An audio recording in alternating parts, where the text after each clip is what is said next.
Saudara, kasus bela istri dari jambret, sang suami jadi tersangka, banyak menarik perhatian publik. Lalu bagaimana mewujudkan keadilan dalam perkara ini dan bagaimana restoratif justice diterapkan dalam kasus ini? Kita ulas bersama Kabar Eskrim, maksud kami staf Ahli Kapolri Arianto Sutadi dan juga Ketua YLBHI M. Isnur. Selamat malam Bapak-Bapak. Selamat malam Pak Radi. Selamat malam. Ya, saya minta perspektifnya Pak Arianto dulu kalau begitu. Pak Arianto, sebenarnya dalam kasus ini, saya yakin Anda juga sudah menyimak ya kasus ini.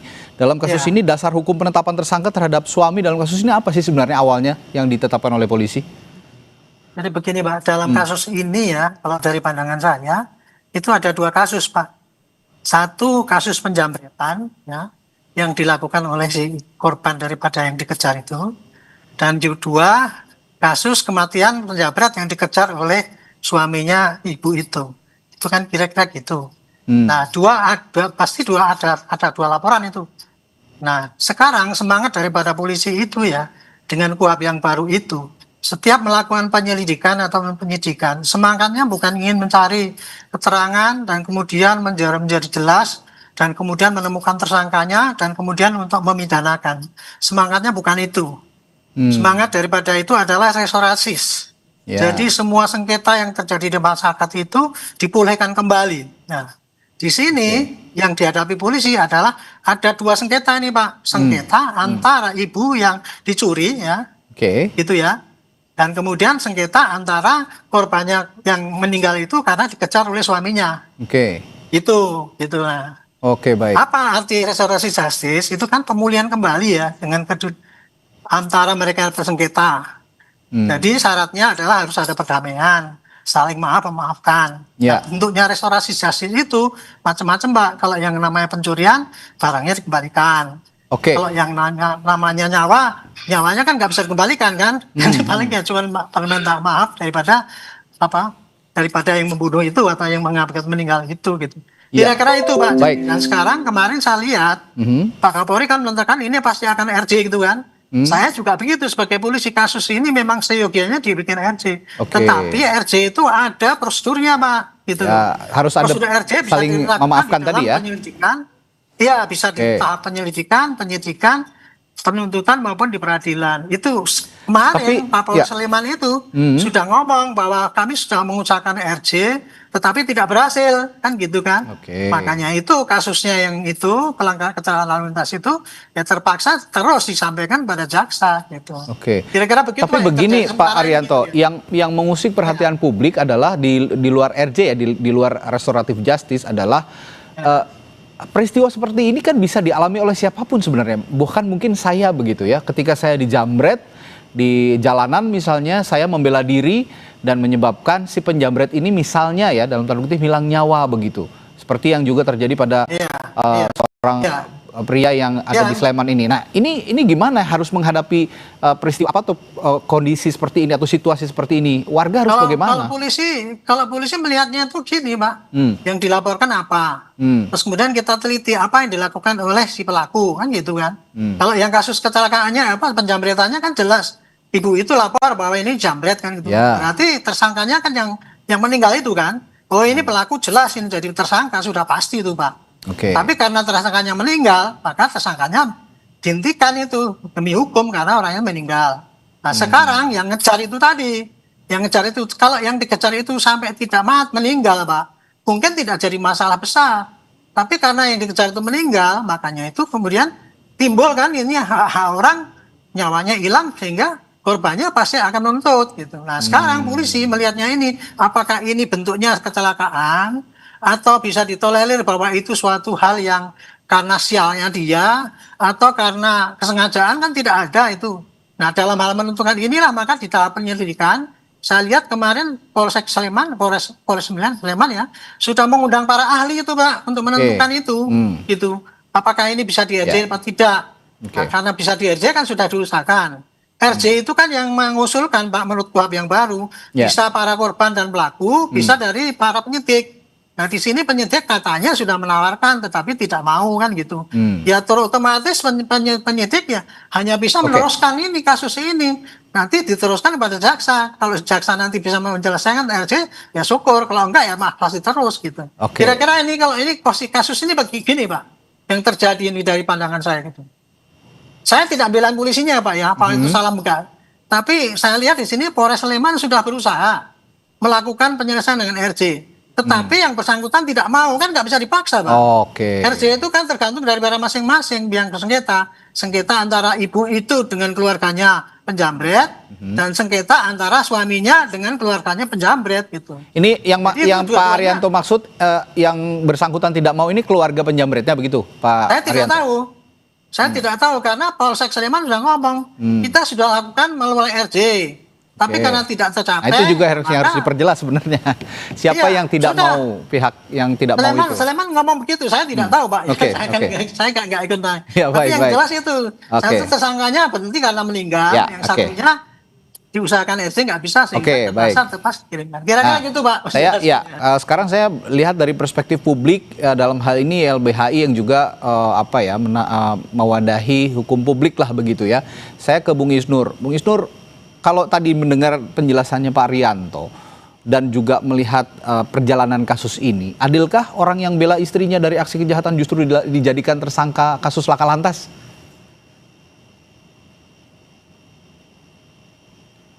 Bung Isnur? Iya. Ya. Semoga suara saya jelas ya? Ya, silakan. Suara saya jelas nggak? Silakan, jelas Bung Isnur. Iya, dalam gini, pertama ada beberapa hal yang harus diperhatikan ya. Pertama, apakah peristiwanya itu kecelakaan atau memang ditabrak? Itu harus jelas dulu, Mas. Karena kalau kecelakaan akibat lalai itu kan berbeda gitu. Misalnya dia ngejar ya. Kalau dia kecelakaan bukan karena kesalahan dari hak gini gitu. Itu berbeda dengan kalau dia memang niat menabrak orang ini. Itu berbeda konteks, berbeda penerapan pasalnya, berbeda unsur perbuatannya. Ini akan mempengaruhi semuanya. Nah, saya tidak bisa menilai karena itu ranahnya adalah ranah dari Hogi ya, dan juga para penyidik ya. Itu penting sekali karena konstruksinya sangat berbeda. Kalau kemudian dia kecelakaan ya, bisa ini kan sekarang kita menggunakan pasal ancaman 6 tahun ya, yang di Undang-Undang Lalu Lintas. Saya lihat pasal-pasalnya gitu. Itu kan kalau kita baca RJ, Mas. Nah ini kita perlu tahu dulu publik nih sebenarnya peristiwa seperti apa. Apakah murni kecelakaan seperti dijelaskan oleh penyidik atau oleh Hoginya atau bagaimana? Kalau kecelakaan maka dia tidak, tanda kutip misalnya dia ngejar-ngejar, terus dia dia nabrak kecelakaan yang lain, itu kan bukan kesalahan dia. Ini pertama yang perlu dijelaskan dulu oleh oleh semua pihak gitu. Yang kedua gini, ini sesuatu yang sangat sering terjadi di lapangan. Dalam artian apa sih fenomenanya dalam kriminologi gitu? Sesuatu pertama kita patut khawatir ya, karena apakah angka penjamretan ini terus terjadi? Karena upayanya nanti penyelesaiannya harus juga bukan hanya menangani kasus, tapi juga bagaimana menghentikan atau menyetop, atau ke depan bagaimana kriminologi itu meminimalisir kejahatan. Yang kedua adalah ketika ada kejadian, ini kan butuh literasi hukum. Kenapa dia mengejar? Apakah misalnya ketika dia dapat kejahatan, dia tidak percaya ketika dia lapor? Ini kan tantangan juga penegakan hukum, Mas. Maksudnya gini, kan fenomena main hakim sendiri adalah sebuah efek dari tanda di mana orang mulai tidak percaya hukum. Maka dia main hakim sendiri, ya. Banyak kasus yang sebelumnya di Pati ya, atau di mana sebelumnya di Tangerang, itu makin banyak tuh kejadian seperti ini gitu. Jadi kita perlu khawatir juga dalam artian hukum harus benar-benar tegak, adil, sekaligus juga humanis dan tegas. Kenapa? Karena kalau orang nggak percaya hukum, maka berangkatnya atau menuju kekeosan. Orang main hakim sendiri, nggak percaya tuh. Nah, kalau semua orang main hakim sendiri, hukum jadi nggak tegak dan bisa jadi makin bahaya ke depan, hukum rimba yang adanya gitu. Ini yang kedua, Mas. Yang ketiga adalah untuk RJ-nya ini pertanyaannya di RJ di penyidikan dan RJ di kejaksaan. Ini kan masing-masing juga punya kewenangan ya. Ini menarik.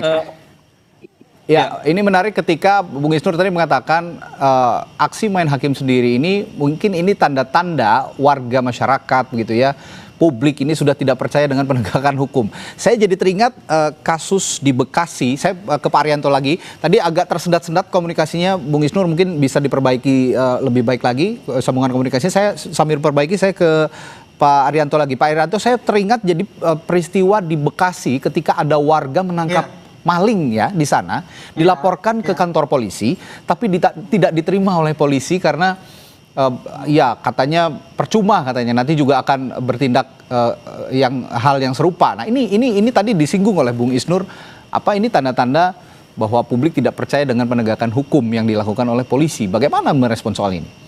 Itu kan gejala ya.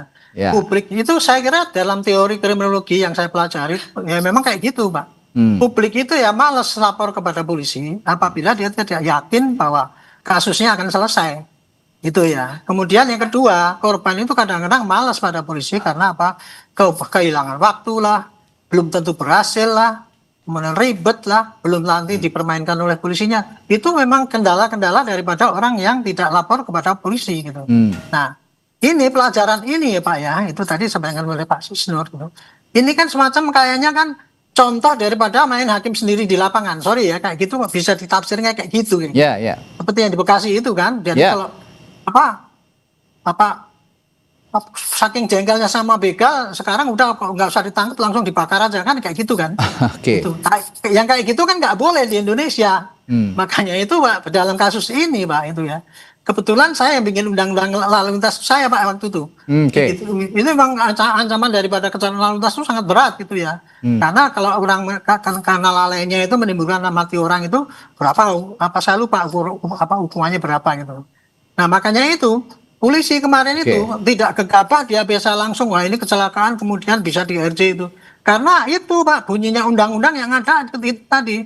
Tadi kan saya sampaikan ada dua kasus ini Pak, satunya kasus penjamretan, satunya lagi kasus kecelakaan, judulnya kecelakaan karena memang meninggalnya kan karena apa itu orang nabrak ya gitu. Baik. Nah, kemudian saya mendapat keterangan dari ibunya itu, ini kan dikejar pakai mobil, orang yang naik motor itu keserempet sekali, kedua kali, ketiga, sampai orang itu lompat naik ke trotoar, kemudian nabrak jebret gitu. Nah ini nanti bisa kalau kita dengan menganggap itu nggak ada masalah. Polisi bisa ditutup, saya naik sendiri nanti membiarkan orang main hakim baik, sendiri. Pak Arianto. Saya kira begitu, Pak. Kalau begitu, Bung Isnur, saya kembali ke Bung Isnur.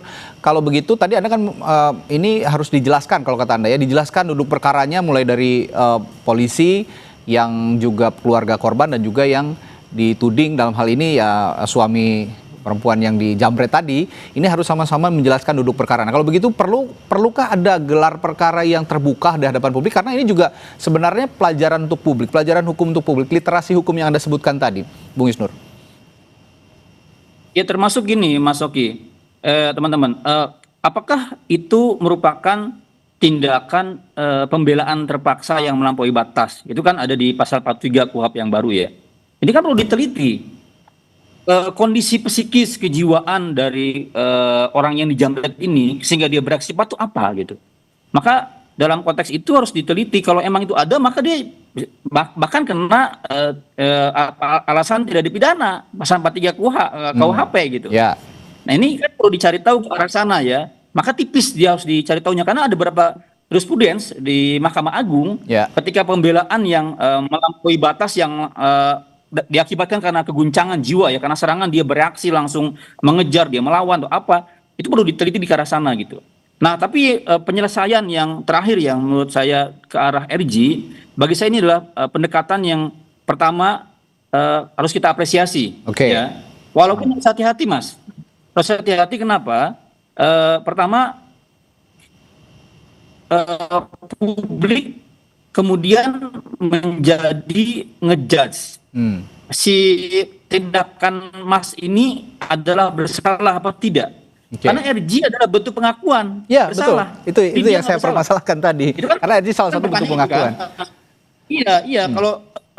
Kalau dia mau fight ya atau kemudian di kasus lain lah ya. Ini kan sebenarnya bentuk pengakuan bersalah. tapi karena mungkin tidak kuat menjalani proses dan lain-lain. Itu pilihan. Jadi itu diserahkan kepada pihak tertentu atau misalnya orang tersangka tadi gitu. Nah, tapi yang kedua ada hati-hatinya gini Mas, hati-hatinya di perkara lain ada banyak riset, ada banyak laporan, apalagi sekarang RG dibuka untuk kewenangan penyelidikan.